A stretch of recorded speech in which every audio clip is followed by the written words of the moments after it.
سپہر کے 3 بجے ہیں۔ السلام علیکم، یہ ریڈیو پاکستان ہے۔ عشرت ثاقب سے خبریں سنیے۔ وفاقی کابینہ کا اجلاس اسلام آباد میں ہو رہا ہے، جس میں ملک کی مجموعی سیاسی اور اقتصادی صورتحال کا جائزہ لیا جا رہا ہے۔ پاک بحریہ کے سربراہ نے کہا ہے کہ بحریہ ملک کے سمندری مفادات کے تحفظ کی مکمل صلاحیت رکھتی ہے اور اس کے لیے ہمہ وقت تیار ہے۔ حکومت نے تعلیمی سال 2020-21 کے وظائف کی آن لائن درخواستیں جمع کرانے کے لیے احساس انڈر گریجویٹ اسکالرشپ پورٹل متعارف کروایا ہے۔ پنجاب حکومت نے نوجوانوں کو روزگار کے مواقع فراہم کرنے کے لیے پنجاب روزگار پروگرام کا آغاز کیا ہے۔ چین نے امریکہ سے کہا ہے کہ وہ تمام چینی صحافیوں کے ویزوں کو توسیع دے۔ افغانستان کے صوبے قندوز میں فائرنگ کے تبادلے میں 7 شدت پسند اور 3 پولیس اہلکار ہلاک ہو گئے ہیں۔ خبریں اب تفصیل کے ساتھ۔ وفاقی کابینہ کا اجلاس وزیر اعظم عمران خان کی زیر صدارت اسلام آباد میں جاری ہے۔ اجلاس میں ملک کی مجموعی سیاسی اور اقتصادی صورتحال پر غور کیا جا رہا ہے۔ بحریہ کے سربراہ ایڈمرل ظفر محمود عباسی نے کہا ہے کہ پاک بحریہ ملک کے سمندری مفادات کے تحفظ کی مکمل صلاحیت رکھتی ہے اور اس کے لیے ہمہ وقت تیار ہے۔ یوم بحریہ پر اپنے پیغام میں انہوں نے کہا کہ پاک بحریہ نے عالمی سلامتی کی کوششوں میں حصہ لینے کے لیے علاقائی سمندری گشت کا اپنا پروگرام بھی شروع کیا۔ ایڈمرل ظفر محمود عباسی نے کہا کہ پاکستان مسئلہ کشمیر کے حل تک کشمیریوں کی منصفانہ جدوجہد کی حمایت جاری رکھے گا۔ انہوں نے کہا کہ چین پاکستان اقتصادی راہداری منصوبے کے آغاز کے بعد سے پاک بحریہ اپنی بڑھتی ذمہ داریوں اور گوادر پورٹ کی کامیابی اور سلامتی کے لیے اپنے کردار سے بخوبی آگاہ ہے۔ بحریہ کے سربراہ نے کہا کہ پاک بحریہ چین کے ارضیاتی جائزے کے ادارے کے تعاون سے زیر سمندر گیس اور تیل کے ذخائر کی تلاش کی کوششوں میں بھی مصروف عمل ہے۔ وزیر اطلاعات شبلی فراز نے کہا ہے کہ ملک کے دفاع اور سلامتی میں پاک بحریہ کا کلیدی کردار ہے۔ یوم بحریہ کے موقع پر آج ایک ٹویٹ میں انہوں نے کہا کہ پاک بحریہ 1965 کی جنگ میں پاک فوج اور پاک فضائیہ کے شانہ بشانہ تھی اور جرأت و بہادری اور پیشہ ورانہ مہارت کی نئی تاریخ رقم کی۔ انہوں نے کہا کہ یوم بحریہ کے موقع پر ہم سمندری سرحدوں اور ساحلوں کے محافظوں کو خراج تحسین پیش کرتے ہیں۔ یوم بحریہ کے حوالے سے پاک بحریہ نے خصوصی دستاویزی فلم سرخرو جاری کی ہے۔ یہ دستاویزی فلم بھارتی آبدوز کو پاکستانی پانیوں میں مداخلت سے روکنے کے حوالے سے پاک بحریہ کی کامیاب کارروائی پر مبنی ہے۔ گزشتہ سال 4 مارچ کو پاک بحریہ نے بھارتی آبدوز کو حصار میں لے کر دشمن کے مذموم عزائم کو ناکام بنا دیا تھا۔ یہ دستاویزی فلم پاک بحریہ کی جانب سے فرائض کو کامیابی سے انجام دینے والے اپنے بہادر ہیروز کو خراج تحسین پیش کرنے کا ایک حصہ ہے۔ حکومت نے احساس انڈر گریجویٹ اسکالرشپ پورٹل کا اجرا کیا ہے، جس کے ذریعے تعلیمی سال 2020-21 کے لیے وظائف کی درخواستیں آن لائن جمع کرائی جا سکتی ہیں۔ غربت کے خاتمے کے بارے میں وزیر اعظم کی معاون خصوصی ثانیہ نشتر نے آج ایک ٹویٹ میں کہا کہ یہ پورٹل اگلے ماہ کی 30 تاریخ تک فعال رہے گا۔ انہوں نے کہا کہ ملک کی 119 سرکاری جامعات میں 4 یا 5 سالہ انڈر گریجویٹ پروگرام کے تمام طلباء وظائف کے لیے درخواست دے سکتے ہیں۔ معاون خصوصی نے کہا کہ جس طالب علم کے خاندان کی آمدن 45,000 سے کم ہے، احساس اسکالرشپ کے لیے درخواست دے سکتا ہے۔ انہوں نے کہا کہ احساس اسکالرشپ میں 100% ٹیوشن فیس اور 4,000 روپے ماہانہ مالی امداد شامل ہے۔ پروگرام میں 4 صوبوں آزاد کشمیر اور گلگت بلتستان کی سرکاری جامعات شامل ہیں۔ پنجاب کی حکومت نے نوجوانوں کو روزگار کے مواقع فراہم کرنے کے لیے پنجاب روزگار پروگرام شروع کرنے کا فیصلہ کیا ہے۔ یہ فیصلہ آج لاہور میں وزیر اعلیٰ سردار عثمان بزدار کی زیر صدارت ایک اجلاس میں کیا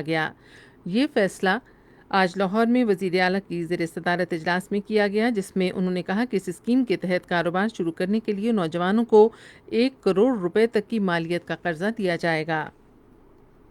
سندھ میں حالیہ بارشوں سے 25 لاکھ افراد، 10 لاکھ ایکڑ سے زیادہ اراضی پر کھڑی فصلیں اور 15,000 دیہات بری طرح متاثر ہوئے ہیں۔ یہ بات سندھ حکومت کے ترجمان بیرسٹر مرتضی وہاب نے آج کراچی میں ایک پریس کانفرنس میں کہی۔ انہوں نے کہا کہ متاثرہ علاقوں میں امدادی کارروائی جاری ہے اور وفاقی حکومت سے متاثرین کو معاوضے دینے کے لیے تعاون کی درخواست کی گئی ہے۔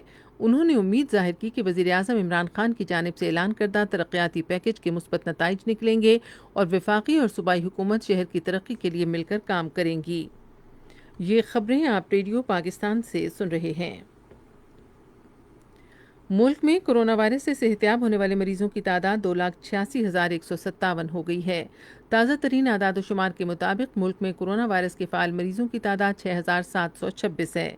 گزشتہ 24 گھنٹے کے دوران 23,521 کورونا ٹیسٹ کیے گئے، جن میں سے 330 کے نتائج مثبت آئے۔ اس دوران کورونا وائرس سے مزید 5 افراد جاں بحق بھی ہوئے۔ دنیا بھر میں کورونا وائرس کے مریضوں کی تعداد 2,74,00,000 سے تجاوز کر گئی ہے، جبکہ وبا سے اب تک 8,93,463 سے زیادہ اموات ہوئی ہیں۔ امریکہ سب سے زیادہ متاثرہ ملک ہے، جہاں 64 لاکھ مریض ہیں اور 1,93,534 افراد ہلاک ہوئے ہیں۔ بھارت میں کورونا وائرس کے مریضوں کی تعداد 42,80,422 سے تجاوز کر گئی ہے اور 72,816 سے زیادہ افراد ہلاک ہوئے ہیں۔ دنیا بھر میں اس وبا سے 1,90,00,000 سے زیادہ افراد صحتیاب ہو چکے ہیں۔ چین کی حکومت کی جانب سے آج بیجنگ میں منعقد ہونے والی ایک تقریب میں ملک میں کورونا وائرس کو ختم کرنے میں اہم کردار ادا کرنے والے مختلف اداروں اور شخصیات کو اعزازات دیے جا رہے ہیں۔ چین کے صدر شی جن پنگ، جو چین کی کمیونسٹ پارٹی کے جنرل سیکریٹری بھی ہیں، قابل قدر شخصیات اور اداروں کو تمغے دیں گے۔ آل پارٹیز حریت کانفرنس کی آزاد کشمیر شاخ کے زیر اہتمام بھارت کے غیر قانونی زیر قبضہ جموں و کشمیر میں بھارتی مظالم اور اقوام متحدہ کی سلامتی کونسل کے ایجنڈے سے تنازع کشمیر کو خارج کرنے کے بارے میں بھارت کے گمراہ کن بیانات کے خلاف آج اسلام آباد میں اقوام متحدہ کے دفتر کے باہر ایک احتجاجی مظاہرہ کیا گیا۔ اس موقع پر مظاہرے کے شرکاء نے اقوام متحدہ کے دفتر میں ایک یادداشت جمع کروائی، جس میں اقوام متحدہ کے سربراہ انتونیو گوترس کو مقبوضہ علاقے میں کورونا وائرس کے لاک ڈاؤن کی آڑ میں کیے جانے والے بھارتی افواج کے مظالم کے خلاف نوٹس لینے کا مطالبہ کیا گیا ہے۔ آل پارٹیز حریت کانفرنس آزاد جموں کشمیر نے مقبوضہ علاقوں میں صحافیوں کو درپیش مسائل پر بھی تشویش کا اظہار کرتے ہوئے کہا کہ کشمیری صحافیوں کو سوشل میڈیا پر اپنے اظہار رائے کی پاداش میں جیلوں میں ڈالا جا رہا ہے۔ اسرائیل کی سپریم کورٹ میں ایک درخواست دائر کی گئی ہے، جس میں عدالت سے حکومت کو بھارتی پولیس کے افسروں کو ملک میں تربیت دینے سے روکنے کی درخواست کی گئی ہے۔ دہلی میں قائم ایک نیوز ویب سائٹ نے اپنے ایک مضمون میں لکھا کہ یہ درخواست 40 اسرائیلی شہریوں کی طرف سے دائر کی گئی۔ یہ درخواست اسرائیلی وزیر خارجہ، پولیس اور داخلی سلامتی کی وزارت کی جانب سے اسرائیل میں تربیت کے خواہش مند بھارتی پولیس اہلکاروں کی پیش کی چھان بین کرنے سے انکار کیے جانے کے بعد دائر کی گئی۔ چین نے امریکہ پر زور دیا ہے کہ وہ تمام چینی صحافیوں کے ویزوں کو توسیع دے۔ بیجنگ میں معمول کی پریس بریفنگ میں اظہار خیال کرتے ہوئے چینی وزارت خارجہ کے ترجمان یاو لیجیان نے کہا کہ چین امریکہ کے ساتھ روابط اور مشاورت کا عمل برقرار رکھنے پر ہمیشہ آمادہ رہا ہے۔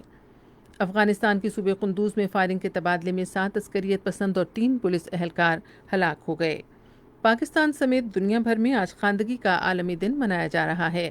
اس سال اس دن کا موضوع ہے خواندگی اور کورونا وائرس کے بحران اور بعد کی صورتحال میں درس و تدریس پر توجہ مرکوز کرنا۔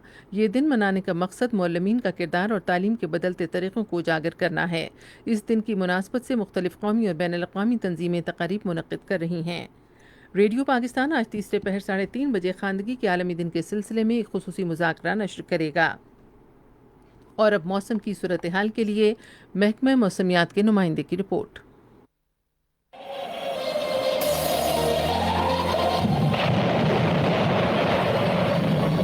گزشتہ 24 گھنٹوں کے دوران ملک کے زیادہ تر علاقوں میں موسم خشک رہا، تاہم بالائی خیبر پختونخوا، گلگت بلتستان اور پنجاب میں بارش ہوئی۔ سب سے زیادہ بارش خیبر پختونخوا پارا چنار میں 5 ملی میٹر ریکارڈ کی گئی۔ آئندہ 24 سے 48 گھنٹوں کے دوران بھی ملک کے بیشتر علاقوں میں موسم گرم اور خشک رہے گا، تاہم گلگت بلتستان، کشمیر اور مقبوضہ کشمیر کے علاقوں سری نگر، لی، پلوامہ، اننت ناگ، شوپیاں اور بارہ مولہ میں بعد دوپہر گرج چمک کے ساتھ ہلکی بارش کا امکان ہے۔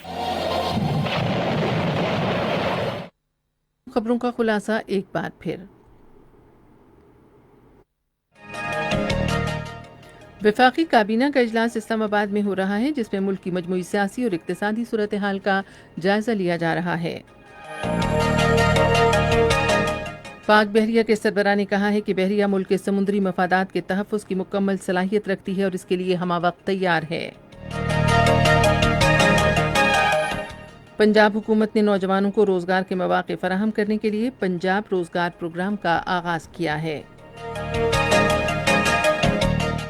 اسی کے ساتھ اب تک کی خبریں ختم ہوئیں۔ مزید خبروں اور تجزیوں کے لیے ہماری ویب سائٹ ہے radio.gov.pk اور آپ فیس بک کے link radio Pakistan news official پر براہ راست ویڈیو سٹریمنگ بھی ملاحظہ کر سکتے ہیں۔